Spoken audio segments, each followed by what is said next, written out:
दर्शकवृन्द नमस्कार। यहाँहरूलाई हार्दिक स्वागत छ निज नेपाल टेलिभिजनमा। यो समय हो न्युज अपडेटको। म शिवशंकर चौधरी। निज नेपालको सुरुवातमा हेडलाइन्स न्युज।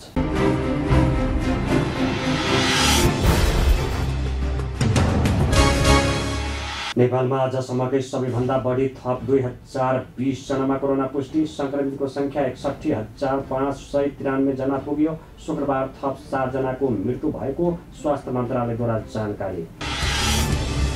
संविधान कार्यान्वयनका क्रममा आवश्यक देखिएका विषयमा संशोधनका लागि सरकार तयार रहेको प्रधानमन्त्री केपी शर्मा ओलीको भनाई। कसैको बहकाउमा लागेर संविधान संशोधनको कार्यसूची ल्याउन नहुनेमा जोड।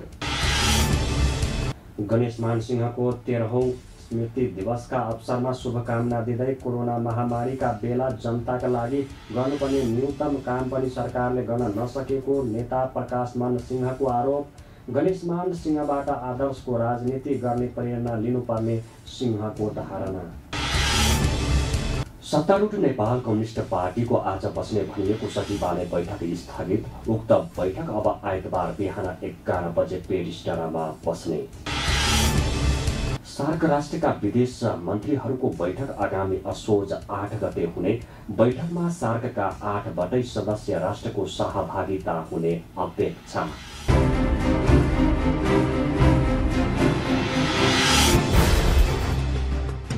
अब न्युज विस्तारमा। नेपालमा शुक्रबार थप 2020 जनामा कोरोना पुष्टि भएको छ।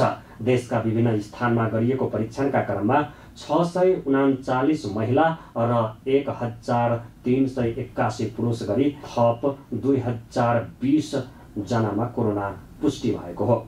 शुक्रबार उपत्यकामा थप 859 जनामा कोरोना पुष्टि भएको छ। स्वास्थ्य मन्त्रालयका अनुसार काठमाडौँमा 698, ललितपुरमा 79 र भक्तपुरमा 82 जनामा कोरोना देखिएको हो। यो सँगै नेपालमा कोरोना संक्रमितको संख्या 61,593 जना पुगेको छ।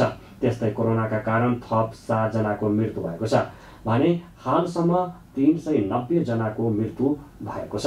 हाल सक्रिय संक्रमितको संख्या 17,383 रहेको छ। शुक्रबार 871 जना डिस्चार्ज भएका छन् भने हालसम्म 43,820 जना डिस्चार्ज भएको मन्त्रालयका प्रवक्ता डाक्टर जागेश्वर गौतमले जानकारी दिनुभयो। आज देशभरि जम्मा सक्रिय संक्रमितहरूको संख्या 17,383, संस्थागत आइसोलेसनमा रहनुभएका व्यक्तिहरूको संख्या 9,295। प्रदेश अनुसार आइसोलेसनमा प्रदेश 1 मा 521, प्रदेश 2 मा 890, बागमती प्रदेशमा 5,296, गण्डकी प्रदेशमा 863, प्रदेश 5 मा 1,163, कर्णाली प्रदेशमा 285 र सुदूरपश्चिम प्रदेशमा 277 जना हुनुहुन्छ। यसैगरी होम आइसोलेसनमा रहनुभएका व्यक्तिको संख्या प्रदेश 1 मा 1,190, प्रदेश 2 मा 1,077, बागमती प्रदेशमा 4,197, गण्डकी प्रदेशमा 187, प्रदेश 5 मा 937, कर्णाली प्रदेशमा 186, सुदूरपश्चिम प्रदेशमा 314 जना गरी जम्मा 8,088 जना हुनुहुन्छ।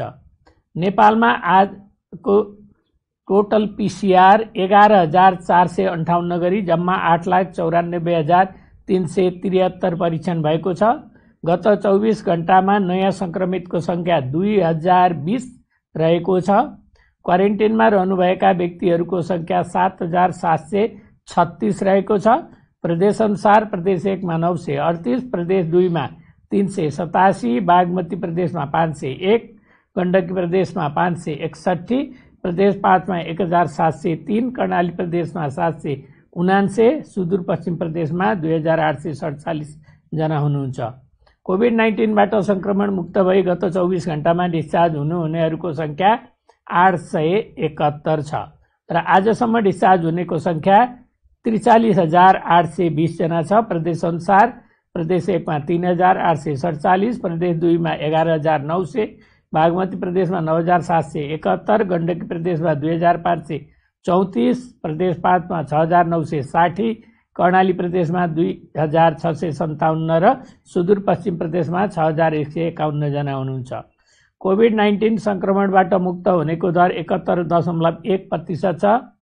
हाल क्वारेन्टाइनमा 7736 जना रहेका छन्। त्यस्तै होम आइसोलेसनमा 8088 जना रहँदा संस्थागत आइसोलेसनमा 9295 जना रहेका छन्। हालसम्म 8,94,373 वटा PCR परीक्षण गरिएको छ। प्रधानमन्त्री केपी शर्मा ओलीले संविधान कार्यान्वयनका क्रममा आवश्यक देखिएका विषयमा संशोधनका लागि सरकार तयार रहेको बताउनु भएको छ। शुक्रबार काठमाडौँ स्कुल अफ ल र साउथ एसिया ट्रस्टद्वारा प्रकाशित a treatise on the constitution of Nepal पुस्तकको कार्यक्रममा प्रधानमन्त्री ओलीले संविधानको सही कार्यान्वयन गर्दै जाँदा व्यवहारका क्रममा देखिएका विषयमा औचित्यका आधारमा संशोधन गर्न सकिने बताउनु भएको हो। विश्वकै तुलनामा सम्भवतः बढी मौलिक हकहरूको प्रबन्ध गरिएको नेपालको संविधान एक गतिशील दस्तावेज भएको उहाँले बताउनुभयो। प्रधानमन्त्री ओलीले कसैको बहकाउमा लागेर संविधान संशोधनको कार्यसूची ल्याउन नहुनेमा जोड दिनुभयो। प्रधानमन्त्री ओलीले जनताको लामो समयको बलिदानपूर्ण सङ्घर्षपछि जननिर्वाचित संविधान सभाले जनताको सामिप्य निर्माण गरी संविधान जारी गरेकाले यसले अवसरको सम्मान उपलब्धता सिर्जना गरी जन्मसिद्ध श्रेष्ठताको अवैज्ञानिक मान्यतालाई तोडिएको उल्लेख गर्नुभयो। प्रधानमन्त्री ओलीले समाजवादलाई सामाजिक न्याय समानता र उपलब्धिमा सबैको हिस्सेदारी सहितको प्रणालीका रूपमा बुझ्न आग्रह गर्दै त्यस्तो समाजमा खुल्लापन, शान्ति, सुरक्षा, विधिको शासन र न्यायका सुप्रबन्धहरू हुने बताउनुभयो। लागेको भए पनि सुरक्षा चाहिँ पहिलो प्रबन्ध रहेछ। किन बाँच्यो भने त भरे खाना पाउला, कतै खाला। पहिले यहीँ ट्र्यापमा परेर अहिले नै जिन्दगी सिद्धियो भने त खाने कुरै हुँदैन। त्यसकारण सुरक्षा पहिलो प्रश्न, जैविक प्रवृत्तिभित्र पहिलो प्रश्न पर्दछ। त्यस कुराको मर्मलाई हाम्रो संविधानले बुझेको छ कि नागरिकको सुरक्षित हुन पाउने हो। र अर्को कुरो, हाम्रो जस्तो आजसम्मको विषम समाज असमान र त्यो असमानताले गर्दा अकारण अपहेलित हुनुपर्ने स्थिति, त्यस अपहेलित हुनुपर्ने स्थितिलाई सम्मानजनक जिन्दगी, अघि मैले सुरक्षाको कुरा गरेँ, जहाँ भयरहित जिन्दगी जिउन पाउनुपर्छ, त्रासरहित जिन्दगी, आफ्ना अधिकार खुसिएलान् कि जीवनको सुरक्षा नहोला कि मेरो आफ्नो अधिकारभित्रको कुनै चिज सम्पत्ति या अरू कुनै चिज खुसिएला कि कुनै पनि चिज खुसिएला भन्ने, अथवा जीवन खुसिएला भन्ने, अथवा कुनै पनि असुरक्षाको भाव नहुने खालको र त्यसै गरेर कुनै पनि हिसाबले भेदभाव, असमानता र त्यसमा आधारित वा कुनै पनि किसिमको अपमान सहन नपर्ने सम्मानयुक्त जीवन बाँच्न पाउने अधिकार। जनताका यी अधिकारहरू महत्त्वपूर्ण कुरा हो। यी कुराहरू, संविधानका यी मर्महरूलाई बुझेर नै वर्तमान सरकारले समृद्ध नेपालको आफ्नो राष्ट्रिय आकांक्षा, नेपालको राष्ट्रिय आकांक्षा त भनेकै छ, तर त्यो मात्रै होइन कि सुखी नेपाली पनि भनेको छ। किनभने समृद्धि मात्रै भयो भने, सम्पन्नता मात्रै भयो भने सुखी हुन सक्दैन। सम्पन्नता त छ, तर असुरक्षा महसुस भइरहेको छ भने, असुरक्षित स्थिति छ भने, असुरक्षाका बिचमा मान्छे, अपमानका बिचमा मान्छे, सम्पत्ति त छ तर भेदभावको शिकार भइरहेको छ भने, त्यो भेदभावको शिकार भइरहेको असमान स्थितिमा मान्छे सुखी र खुसी हुन सक्दैन। संविधानले राष्ट्रको रक्षा,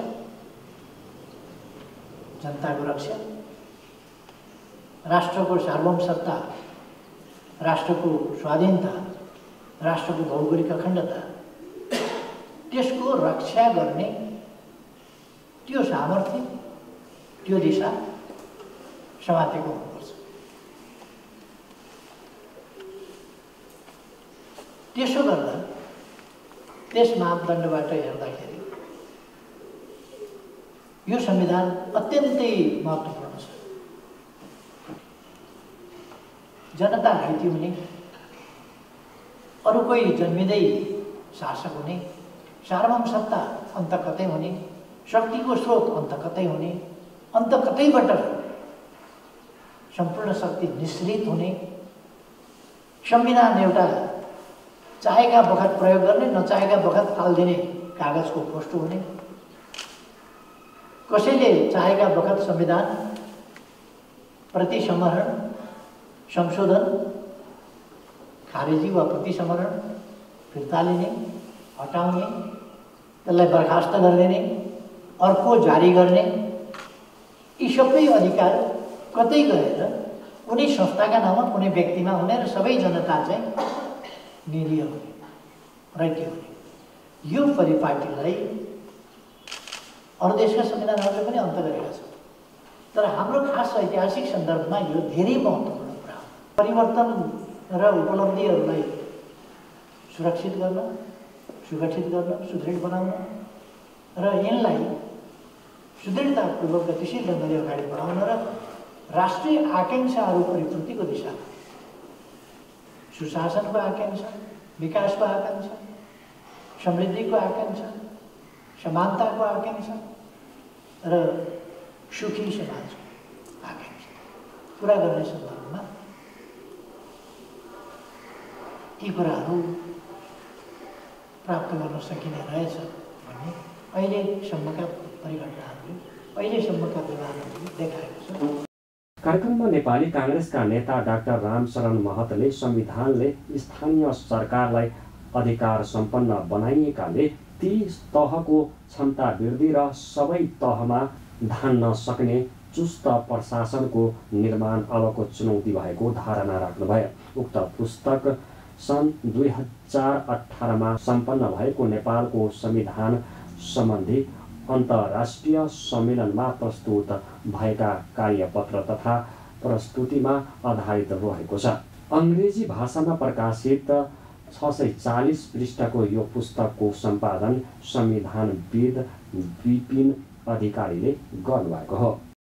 नेपाली काङ्ग्रेसका नेता प्रकाशमान सिंहले कोरोना महामारीका बेला जनताका लागि गर्नुपर्ने न्यूनतम काम पनि सरकारले गर्न नसकेको आरोप लगाउनु भएको छ। गणेशमान सिंहको 23औं मृत्यु दिवसका अवसरमा शुक्रबार काठमाडौँमा आयोजित कार्यक्रममा उहाँले कोरोना महामारीका बेलाका जनताका समस्या बढ्दै गए पनि सरकार पनि मौन रहेको आरोप लगाउनुभयो। उहाँले सरकार भ्रष्टाचारमा समेत डुबेको आरोप पनि लगाउनुभयो। 2/3 नजिकको सरकारले संविधानको भावना अनुसार संघीय कानुन नबनाइदिँदा स्थानीय सरकारलाई काम गर्न समस्या भएको सिंहले बताउनुभयो। त्यस्तै उहाँले देश संहितामा गइसके पनि सरकारको ध्यान केन्द्रीयकरणमै रहेको भन्दै सरकार संविधानको मर्म र भावना विपरीत गएको उल्लेख गर्नुभयो। उहाँले गणेशमान सिंहबाट नेपाली राजनीतिले सिद्धान्त र आदर्शको राजनीति गर्ने प्रेरणा लिनुपर्ने धारणा पनि राख्नुभयो। द्वितीय बहुमत प्राप्त गरेको यो संघीय सरकारले आवश्यक संघीय कानुनहरू नबनाइदिएको कारणले गर्दाखेरि संघीयताको भावना र मर्म अनुरूप यो प्रान्तीय र स्थानीय सरकारहरूले चाहिँ काम गर्नुको लागि त्यसमा चाहिँ बाधा अडचन चाहिँ भइरहेको छ। र यो सरकारको चाहिँ रवैया कस्तो छ भन्दाखेरि कन्स्टिट्युसनमा संविधानमा जे लेखे तापनि तर उहाँहरूको चाहिँ ध्याउन कस्तो हो भन्दाखेरि सेन्ट्रलाइज सिस्टममा चाहिँ जाने दुष्प्रयास उहाँहरूले चाहिँ गरिराख्नु भएको छ। त्यो चाहिँ आम नेपाली जनताले यो सरकारको हरेक गतिविधिलाई एकदम सूक्ष्म तवरले चाहिँ सबैले चाहिँ विश्लेषण गरिरहेको छ। यो संविधानको भावना र मर्म विपरीत त्यस्ता चाहिँ कदम यो सरकारले चाहिँ उठाउनु हुँदैन भन्ने कुरा यो सबैको चाहिँ भनाइरहेको छ। र त्यसमा यो सरकारले यो चाहिँ भनौँ न सुशासन दिनुपर्ने ठाउँमा यो चाहिँ कस्तो भन्दाखेरि अब यो चाहिँ वाइट बडी घोटालादेखि लिएर यो चाहिँ सेक्युरिटी प्रिन्टिङ प्रेसकोदेखि लिएर ललिता निवासको चाहिँ जग्गा प्रकरणदेखि लिएर थुप्रै यो ओम्नीदेखि लिएर यति होल्डिङ्सकोदेखि लिएर यी सबै यो चाहिँ करप्सन गरेर यो 2/3 दिएको त करप्सन गर्नलाई त दिएको होइन। सुशासन होस्, जनताको चाहिँ पीर वर्गमा चाहिँ सरकारले चाहिँ सम्बोधन गरोस् भनेर न दिएको हो। समाजलाई चाहिँ रूपान्तरण गर्नुको लागि र जनताको चाहिँ दुःख दर्द हटाउनुको लागि र अधिकारहरूलाई चाहिँ यो डेमोक्रेटिक अधिकारहरूलाई चाहिँ संस्थागत गर्दै अगाडि बढाउने क्रममा उहाँले चाहिँ लाग्नुभएको र आजको दिनमा उहाँले चाहिँ अब स्मरण गर्दाखेरि सबै यो चाहिँ नेपालमा यो जो सक्रिय राजनीतिमा हुनुहुन्छ नेता कार्यकर्ता सबैले चाहिँ यो चाहिँ सिद्धान्त र आदर्शको राजनीति चाहिँ गर्ने जुन प्रेरणा उहाँले चाहिँ दिनुभयो त्यही मार्गमा चाहिँ हिँडेको खण्डमा मात्रै नेपालको र नेपालीको चाहिँ भलो हुने कुरालाई आजको दिनमा उहाँले चाहिँ सच्चा श्रद्धाञ्जली दिनुको लागि हामी सबै एउटा चाहिँ सत्मार्गमा चाहिँ हिँड्नको लागि प्रेरणा चाहिँ मिलोस् भन्ने मेरो भावना।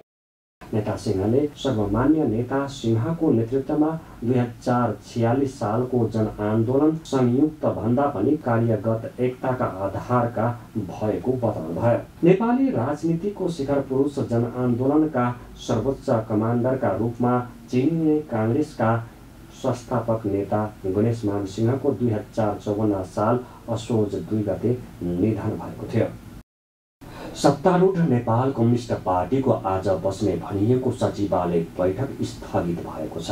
पार्टी प्रवक्ता नारायण काजी श्रेष्ठका अनुसार उक्त बैठक अब आइतबार बिहान 11 बजे पेरिस डाँडामा बस्नेछ। शुक्रबार मनाइने संविधान दिवसको तयारीमा मन्त्रीहरू व्यस्त हुनुपर्ने भएकाले बैठक स्थगित गरिएको बताइएको छ।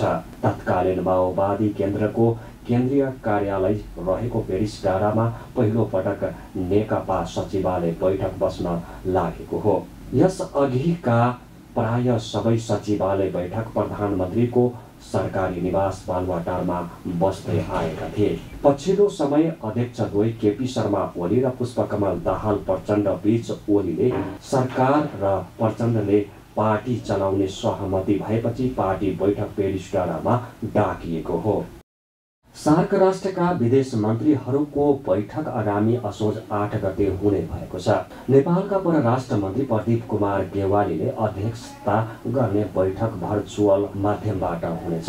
सङ्घाई कोअपरेसन अर्गनाइजेसनको बैठकमा सहभागी भारत पाकिस्तान दुवै देशका विदेश मन्त्रीहरूले पनि 24 सेप्टेम्बरको बैठकमा भेट हुने अपेक्षा गरेको द हिन्दूले लेखेको छ।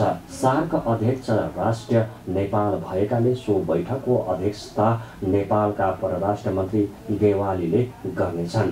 बैठकमा सार्कका 8 सदस्य राष्ट्रको सहभागिता हुने अपेक्षा गरिएको छ।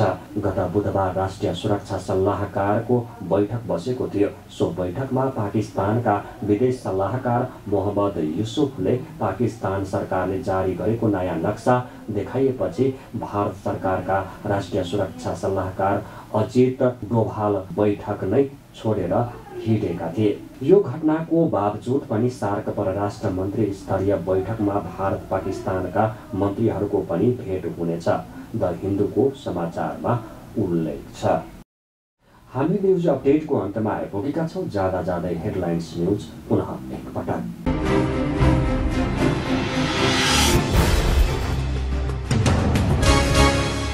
नेपालमा आजसम्मकै सबैभन्दा बढी थप 2020 जनामा कोरोना पुष्टि। संक्रमितको संख्या 61,593 जना पुग्यो। शुक्रबार थप 7 जनाको मृत्यु भएको स्वास्थ्य मन्त्रालयद्वारा जानकारी। संविधान कार्यान्वयनका क्रममा आवश्यक देखिएका विषयमा संशोधनका लागि सरकार तयार रहेको प्रधानमन्त्री केपी शर्मा ओलीको भनाई। कसैको बहकाउमा लागेर संविधान संशोधनको कार्यसूची ल्याउन नहुनेमा जोड। गणेशमान सिंहको 13औं स्मृति दिवसका अवसरमा शुभकामना दिँदै कोरोना महामारीका बेला जनताका लागि गर्नुपर्ने न्यूनतम काम पनि सरकारले गर्न नसकेको नेता प्रकाशमान सिंहको आरोप। गणेशमान सिंहबाट आदर्शको राजनीति गर्ने प्रेरणा लिनुपर्ने सिंहको धारणा। सत्तारूढ नेपाल कम्युनिस्ट पार्टीको आज बस्ने भनिएको सचिवालय बैठक स्थगित। उक्त बैठक अब आइतबार बिहान 11 बजे पेरिस डाँडामा बस्ने। सार्क राष्ट्रका विदेश मन्त्रीहरूको बैठक आगामी असोज 8 गते हुने। बैठकमा सार्कका 8 सदस्य राष्ट्रको सहभागिता हुने अपेक्षा।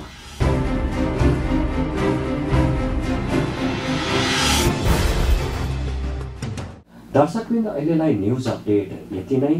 निरन्तर न्युज अपडेटका साथ हामी पुनः उपस्थित हुने नै छौँ। हेर्दै रहनुहोस् न्युज नेपाल टेलिभिजन। नमस्कार।